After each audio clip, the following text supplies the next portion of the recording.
Sir, thank you so much for talking to NewsX today, as we will be discussing this intense situation that is going on in the Middle East. So, my first question to you is, sir, so since Israel has expanded its war against Hamas in Gaza, how do you see this this major escalation in the Middle East, sir? There is a great deal of risk in the situation. We talk about Israel conducting war against Hamas, attacking Hamas in Gaza. Now, Hamas is not one person or two person or just one group. It's a whole ideological outfit in Gaza. And they, if you remember, last year when the war started, Israel's war, the objective was to finish Hamas off, which they could never do. And now they still say that they want to finish Hamas off. That is an unlikely objective that they can achieve. Second thing is that any war in Gaza, where there were more than 2 billion Palestinians living in the small strip of land, and they've been all basically now stopped to refugee camps, and they're being pushed from the refugee camps. So in all, this whole situation is becoming very, very risky. It's a war already, but it is a huge humanitarian dimension. Uh, People suffering. I don't think it's going to be really tenable for a long time. Okay.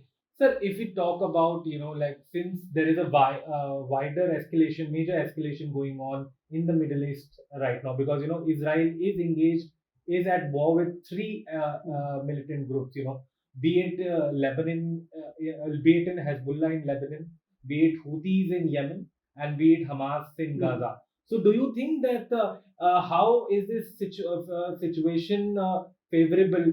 I mean, considering the fact that India imports its oil majorly from the Middle East countries. So, do you think that this will adversely impact the imports of oil to India? Not only oil. Please do remember that the areas being controlled by Houthis, Hezbollah, and Hamas, they are also the entry points into the Middle East and the Gulf. And anything that is happening in that area is going to impact on two more things. One is our own connectivity project in the form of IBEC, which goes from India to Dubai to Europe. That will be impacted.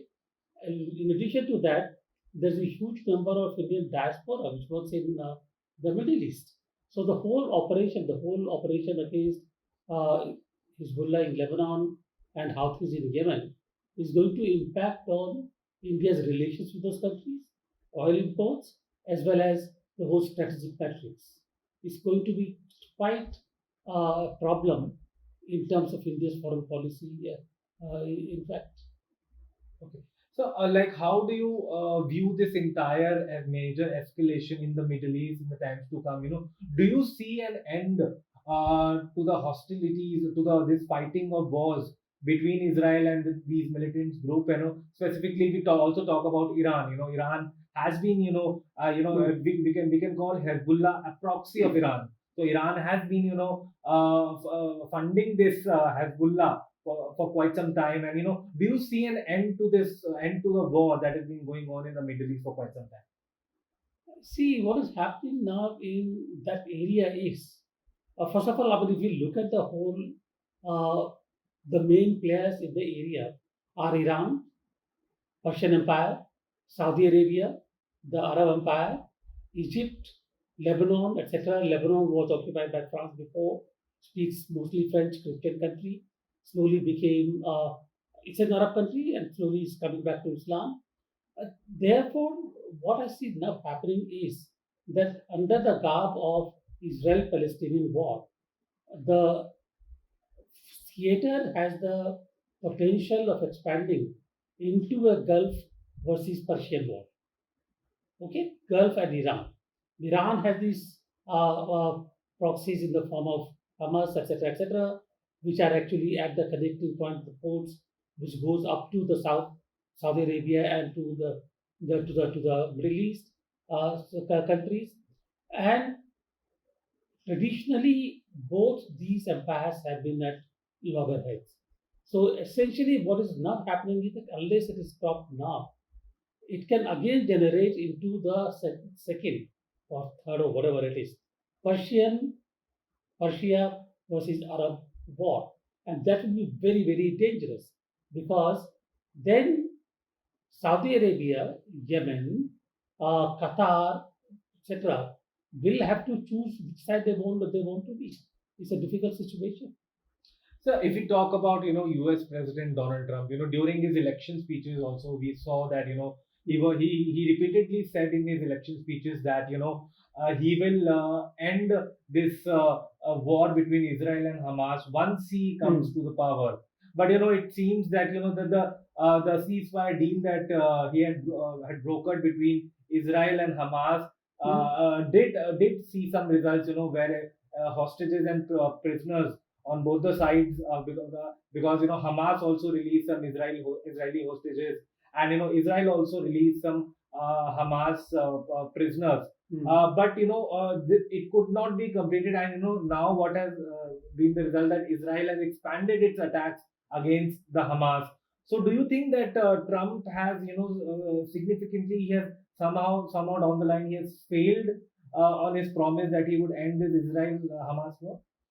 See, Aditya, you must understand one thing. The situations of international character like this are not resolved because Trump has made one promise, has undertaken one commitment, and he thinks that USA has the superpower, USA can control the flow of the events.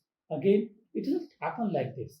Unless you address the root causes of what is happening in that area, which is basically creation of Israel, law, the conflict between the Palestinians and Israelis, uh, the issue of getting bogged down about Gulf and Middle East, unless you address those issues, it's not going to work out really in the long term. So again, Trump may claim that he was able to get a ceasefire between the first part of the ceasefire between Israel and Hamas for a few days till some hostages were returned. But you can again see it was not durable because ultimately Israel's objective are not ceasefire. Israel's objective is to basically reduce Gaza to a kind of a security strip or a strip where there is no Palestinians and can be a security barrier between Israel and the Palestinians.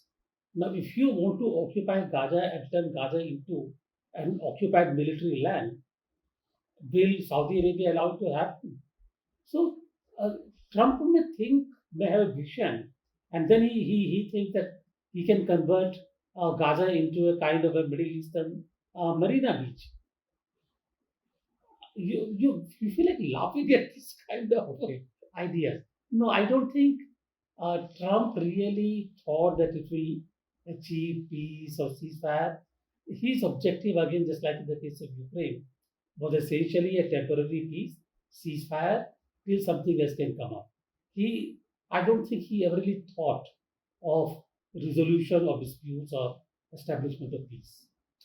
Okay, so like if we talk about what has happened that recently U.S. President Donald Trump had ordered airstrikes against this Houthi militant group, saying that they have been disrupting the global maritime trade, because they've recently for quite some time they've been attacking the ships in the Red Sea. So, sir, do you think that how do you see this situation in this context of this major escalation of the Middle East crisis, wherein Israel is already engaged is at war with these militant groups, and now even the United States of America is actively entering into a conflict in this region. Also, in this regard, U.S. Secretary of State Marco Rubio had made a call to Russian Foreign Minister Sergei Lavrov that if such attacks by Houthis will take place, it will not be favorable for them also. So, how do you see this particular situation wherein US is ordering airstrikes against the Houthi militants? It's not a question of what Russia can do or cannot do. I don't think Russia has any great leverage in the Middle East. It is Iran and China, which have now become a new player in the area because of its relations with Iran. Russia's leverage will only be how it can control the war with Ukraine, making the Europe making the other fighting factions their access to weapons, etc., easier. And so Russia is not the factor here. Rubio's might have given a call to Lavrov to explain what they were doing, but that's a normal thing. I mean, they will talk to each other about various issues. Here, in this case, from what I understand, it is not going to be easy to control the Houthis. Houthis will still be a major player in the region, just like they have not been able to eliminate Hamas.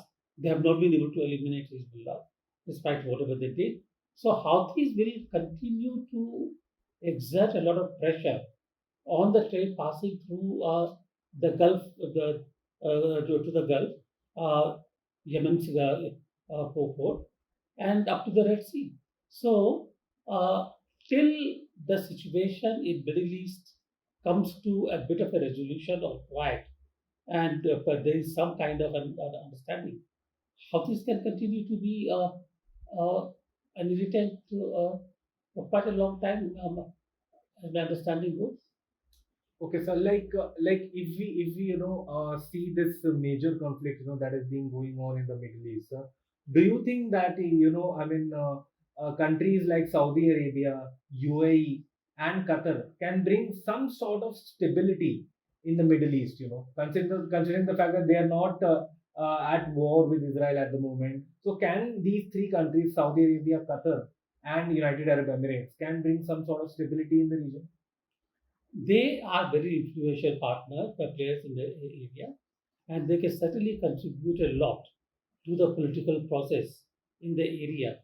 But the point really here is not what Saudi Arabia, Qatar, and the UAE can do. The point really here is what is Israel's ultimate goal, and how far can the USA go in supporting Israeli goals, even at the risk of its own relations with Saudi Arabia. And if USA continues to support Israel, how far will Saudi Arabia go in that kind of an equation?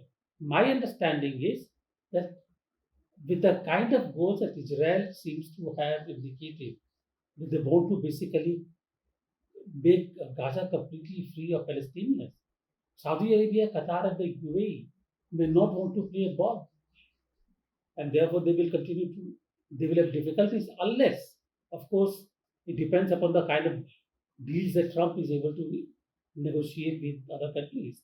Unless something happens and they are able to negotiate some kind of a deal with the USA, which can make it palatable for them. But I don't see that happening in the near future. So my since recently what we have seen that United States is threatening Iran also of unprecedented bombing. If it does not agree to a nuclear agreement, to a nuclear deal, because as we have known that as per the U.S. United States of America, Iran has enriched uranium to an unacceptable levels, and which they believe that Iran will soon be able to make a nuclear bomb. So now they are openly threatening Iran that if they do not accept this nuclear deal, then they will bomb Iran. And you recently what United States has deployed its B-2 Spirit stealth bombers in Diego Garcia, that is a remote U.S. Military base situated in Indian Ocean, just 3,300 nautical miles away from Iran. So, do you think that at this critical juncture, when Middle East is already embroiled in a conflict zone, do you think that U.S. Iran, U.S. Iran a fight or a conflict at this hour will further, accentuate the problem in the Middle East? It will be catastrophic if there is a war between the USA and Iran. See, minor conflicts will take place. I mean, if USA decides to bomb certain areas in Iran at a smaller scale, I don't rule it out. They can do it. But I don't think outbreak of a total war between Iran and the USA is a good possibility. It will be catastrophic for the whole area because that will bring in not just uh, uh, Middle East, that will bring in China and Russia also into the theater. That will bring in other countries of Gulf, and the whole trade going on through the Red Sea, through the Suez Canal, through the Persian Gulf, energy movement is all going to come to a halt. No, I don't think that would be, I can't even imagine that kind of a possibility. It's going to be horrible. Okay. I mean, you particularly when we talk about U.S. Iranian, if we talk about U.S. Iranian conflict, they are asking for targeting the nuclear installations of Iran. So, do you think that is possible to a smaller on a smaller scale? I hope they don't. No. Okay. They will threaten it, but I don't think they will go to the extent Okay. of attacking Iranian nuclear facilities. Okay. So, Mr. Goyal, thank you so much for talking to NewsX. Thank you so much for giving us time. Thank you. For more such videos, subscribe to the NewsX YouTube channel, hit the bell icon.